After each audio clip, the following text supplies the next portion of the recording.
그날 밤 나는 거의 잠을 자지 못했다. 형에게 돈을 빌려준 사람들이 집까지 찾아왔다는 사실이 계속 머릿속을 맴돌았다. 3억 5천만 원. 그 숫자는 쉽게 사라지지 않았다.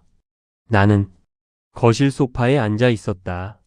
어머니는 방으로 들어갔지만 아마 잠들지 못했을 것이다.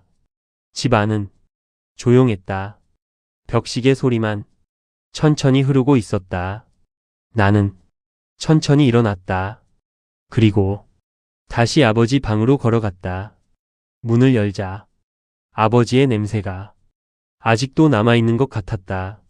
나는 책상 앞에 앉았다. 그리고 서랍에서 그 공책을 꺼냈다. 아버지의 기록. 나는 천천히 공책을 펼쳤다. 그리고 다음 페이지를 읽기 시작했다. 성민아, 이 글을 읽고 있다면 아마 정우의 빚 문제도 알게 되었을 것이다. 나는 숨을 조용히 들이켰다. 아버지는 정말 모든 것을 알고 있었다. 공책 속 글은 차분하게 이어졌다. 정우가 어떤 사람들과 엮여 있는지도 아버지는 알고 있다. 나는 아까 만났던 그 남자들의 얼굴이 떠올랐다. 차가운 눈빛, 낮은 목소리, 그리고 그 숫자 3억 5천만 원. 아버지의 글은 계속 이어졌다.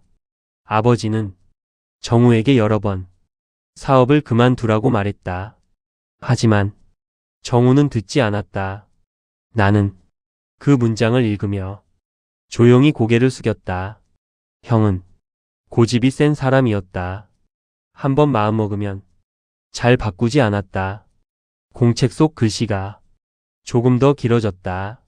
정우는 자존심이 강하다. 그래서 도움을 받는 것을 싫어한다. 나는 그 문장을 읽으며 조용히 웃었다. 그 말은 정말 형다운 이야기였다.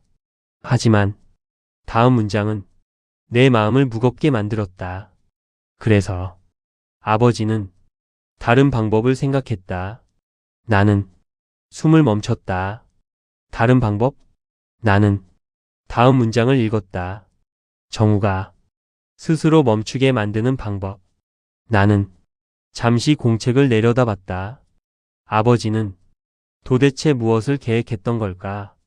그리고 다음 문장을 읽는 순간 나는 완전히 멈춰버렸다. 아버지가 유산을 그렇게 나눈 것은 정우를 살리기 위해서다. 나는 눈을 크게 떴다. 형을 살리기 위해서? 나는 다시 그 문장을 읽었다. 공책 속 글씨는 분명히 그렇게 적혀 있었다. 만약 재산을 똑같이 나눴다면 정우는 그 돈을 모두 빚 갚는 데 썼을 것이다. 나는 천천히 숨을 내쉬었다. 그리고 그 다음 문장을 읽었다. 그리고 얼마 지나지 않아 또다시 빚을 졌을 것이다. 나는 말없이 공책을 바라봤다. 아버지는 형을 너무 잘 알고 있었다. 공책 속 글은 조금 더 이어졌다. 그래서 아버지는 재산을 한 사람에게 맡겼다. 나는 잠시 눈을 감았다. 그 한 사람이 나였다. 아버지의 글은 조용히 이어졌다. 성민아, 이 돈은 내 것이 아니다. 나는 그 문장을 다시 읽었다. 이 돈은 가족을 지키기 위한 마지막 방법이다. 나는 천천히 숨을 들이켰다. 그리고 다음 문장을 읽었다. 정우가 정말로 무너지는 순간이 오면 그때 도와줘라. 나는 한동안 아무 말도 하지 못했다. 공책 위에 손을 올려놓았다. 그리고 조용히 생각했다.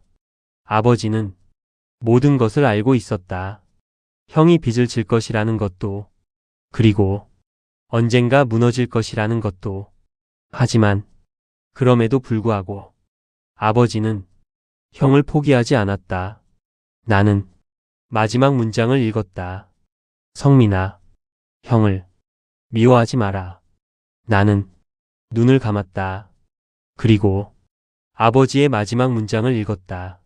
정우는 나쁜 사람이 아니다. 단지 길을 잃었을 뿐이다. 나는 공책을 천천히 덮었다. 그리고 창밖을 바라봤다. 밤이 깊어가고 있었다. 나는 조용히 말했다. 아버지, 목소리가 조금 떨렸다. 어떻게 해야 할지 이제 알 것 같습니다. 하지만 나는 아직 몰랐다. 며칠 뒤 형이 완전히 무너진 모습으로 다시 집에 돌아오면서 아버지가 남긴 유산이 진짜 의미가 밝혀지게 된다는 것을, 형이 다시 집에 나타난 것은 그로부터 일주일 뒤였다. 그날은 유난히 바람이 강하게 불었다. 나는 거실에서 서류를 정리하고 있었다. 형의 빚 문제를 어떻게 해야 할지 며칠 동안 계속 고민하고 있었다. 아버지의 공책은 내 옆에 놓여 있었다. 나는 그 공책을 몇 번이나 다시 읽었다. 정우가 정말 무너지는 순간이 오면 그때 도와줘라. 아버지의 그 문장은 내 머릿속에서 계속 맴돌고 있었다. 그때였다. 현관문이 조심스럽게 열리는 소리가 들렸다. 나는 고개를 들었다. 문 앞에는 형이 서 있었다.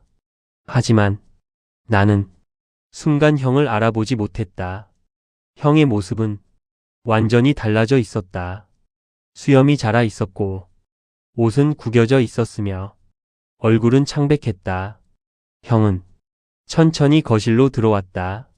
발걸음이 이상하게 무거워 보였다. 어머니가 방에서 나왔다. 그리고 형을 보는 순간 멈춰 섰다. 정우야. 어머니의 목소리가 작게 떨렸다. 형은 어머니를 바라봤다. 하지만 아무 말도 하지 않았다. 나는 천천히 일어났다. 형의 눈이 나를 향했다. 그 눈빛은 예전과 달랐다. 분노도 자존심도 보이지 않았다. 그저 지쳐 보였다. 형은 천천히 소파에 앉았다. 그리고 고개를 숙였다. 거실은 한동안 조용했다. 어머니가 조심스럽게 물었다. 밥 먹었니? 형은 고개를 저었다. 어머니는 말없이 부엌으로 갔다. 잠시 후 밥상을 들고 나왔다. 형 앞에 조용히 내려놓았다. 형은 그 밥을 한동안 바라보고 있었다.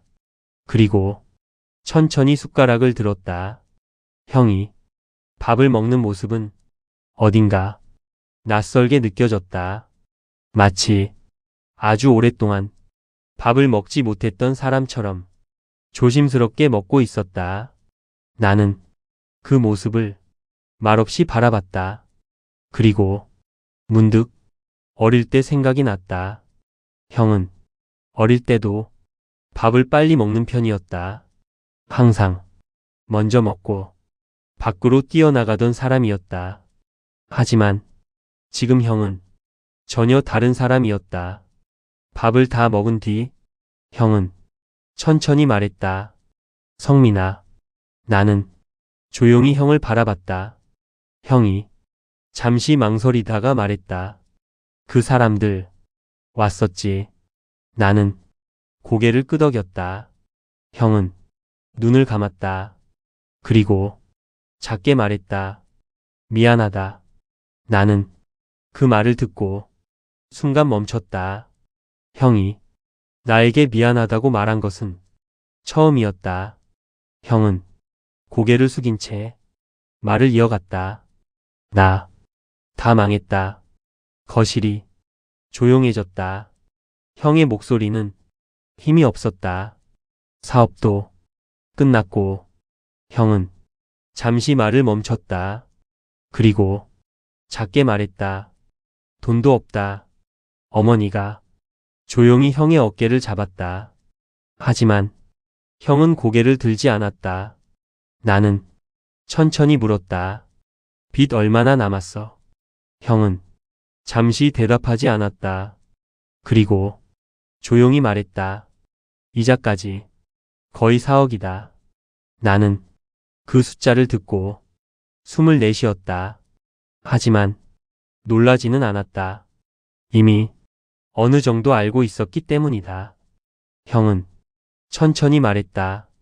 그래서 형의 목소리가 조금 떨렸다. 나 이 집 팔려고 했어. 나는 아무 말도 하지 않았다. 형은 고개를 들지 않은 채 말했다. 아버지 집? 담보로. 거실은 완전히 조용해졌다. 그리고 형이 마지막으로 말했다. 근데 형의 목소리가 거의 들리지 않을 정도로 작았다. 아버지가 그걸 막았네. 나는 그 말을 듣는 순간 아버지의 공책 속 그 문장이 떠올랐다. 정우를 살리기 위해서다. 나는 천천히 숨을 들이켰다. 그리고 형을 바라봤다. 형은 여전히 고개를 숙이고 있었다. 나는 잠시 망설였다. 하지만 결국 입을 열었다. 형이 천천히 고개를 들었다. 나는 조용히 말했다. 아버지가 형 버린 거 아니야. 형의 눈이 조금 흔들렸다. 나는 천천히 말했다. 아버지는 형을 살리려고 했어. 형은 아무 말도 하지 않았다. 하지만 그 순간 형의 눈에서 처음으로 눈물이 흘러내렸다. 형의 눈에서 천천히 눈물이 흘러내렸다. 나는 그 모습을 처음 보았다. 어릴 때부터 형은 강한 사람이었다. 넘어져도 울지 않았고 혼이 나도 이를 악물던 사람이었다. 그런 형이 지금 내 앞에서 조용히 울고 있었다. 어머니가 형의 어깨를 감싸 안았다. 정우야. 어머니의 목소리도 떨리고 있었다. 형은 손으로 얼굴을 가렸다. 그리고 작게 말했다. 아버지, 나 많이 싫어했지. 나는 그 말을 듣는 순간 고개를 저었다. 아니야. 형은 고개를 들지 않았다. 나는 천천히 말했다. 형이 조금씩 고개를 들었다. 나는 아버지 방을 바라봤다. 그리고 조용히 말했다. 아버지 공책 읽어볼래? 형의 눈이 조금 흔들렸다. 잠시 후 형은 천천히 고개를 끄덕였다. 나는 아버지 방으로 들어갔다. 책상 위에 놓여있던 그 공책을 들었다. 그리고 형에게 건넸다. 형은 조용히 공책을 받았다. 그 손이 조금 떨리고 있었다. 형은 천천히 첫 페이지를 넘겼다. 그리고 아버지의 글씨를 읽기 시작했다. 거실은 조용했다. 형이 페이지를 넘길 때마다 종이 소리만 작게 들렸다.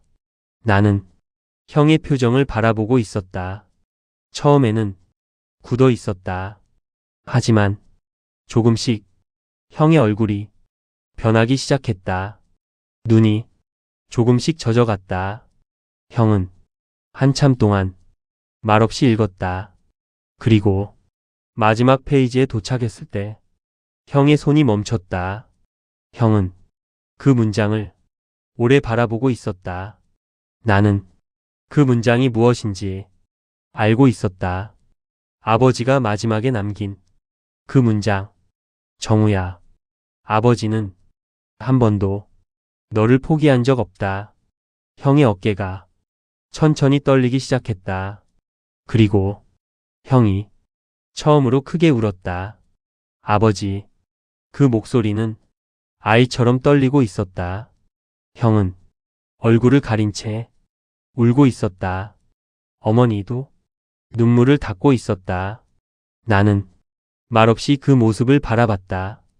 그리고 잠시 후 형이 천천히 나를 바라봤다. 눈이 붉게 부어 있었다. 형이 말했다. 성민아, 나는 조용히 형을 바라봤다. 형이 조금 힘들게 말했다. 나 바보였다. 나는 고개를 저었다. 형이 다시 말했다. 나 아버지 많이 원망했어. 형의 목소리는 조용했지만 무거웠다. 근데 형은 공책을 바라봤다. 아버지는 나를 살리려고 했네. 나는 천천히 고개를 끄덕였다. 형은 한동안 아무 말도 하지 않았다. 그리고 조용히 말했다. 성민아, 나는 형을 바라봤다. 형이 말했다. 그 돈 내가 갚겠다. 나는 잠시 웃었다. 형이 나를 바라봤다. 나는 천천히 말했다. 그 돈 우리 돈 아니야. 형이 잠시 멈췄다. 나는 아버지 공책을 가리켰다. 아버지 돈이야. 형의 눈이 조금 흔들렸다. 나는 조용히 말했다. 아버지가 형 살리라고 남긴 돈이야. 거실은 잠시 조용해졌다. 그리고 형이 천천히 고개를 숙였다. 미안하다. 나는 고개를 저었다. 형이 나를 바라봤다. 나는 조용히 웃었다. 우리 가족이잖아. 그 말은 아주 짧았지만 형의 눈에서 다시 눈물이 흘러내렸다. 몇 달이 지났다. 형은 사업을 완전히 정리했다. 그리고 작은 일을 시작했다. 빚도 천천히 갚기 시작했다. 어머니는 예전보다 많이 웃게 되었다. 어느 날 나는 아버지 묘지에 갔다. 바람이 조용히 불고 있었다. 나는 비석 앞에 서서 천천히 말했다. 아버지, 하늘을 잠시 바라봤다. 그리고 말했다. 아버지가 이겼어요. 나는 조용히 웃었다. 형도 이제 괜찮아요. 바람이 언덕 위를 지나갔다. 나는 잠시 눈을 감았다. 그리고 마지막으로 말했다. 아버지, 이제 알겠습니다. 아버지가 남긴 진짜 유산이 뭔지. 나는 천천히 고개를 숙였다. 그리고 속으로 말했다. 아버지가 남긴 유산은 집도 돈도 아니었다. 그것은 다시 하나가 된 가족이었다.